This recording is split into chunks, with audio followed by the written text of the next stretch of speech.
Good morning po dito sa Pilipinas. Ayan. So, nandito po tayo saan country kayo, ma'am? Nasa Singapore po. Singapore po. Tapos, sa TikTok niyo po nakita yung post ko, right? Opo, sa Apo. TikTok po. Kasi So- nag-ano ako matagal na, siguro 1 month na nag-post kasi ako ng gusto kong kunin ng bahay. At meaning talaga nagsa-search na po talaga kayo ng bahay. Okay. Bahay, kaya lupa. Ayan. Kasi syempre hindi naman habang buhay nasa abroad ka. Yes, opo. So, I'm just Kailangan tsaka single pa ako kaya gusto ko may sarili akong bahay. lucky enough yung video ko po yung nakita niya. So, ayan, thank you. So, ma'am, nandito po ako exactly. By the way, I'm Miss Jinky po.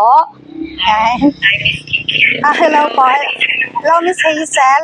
So, itutur ko po kayo simula po doon sa harap ng bahay hanggang doon po sa loob para at least meron po kayong idea doon sa location ng inyong bahay na bibilhin.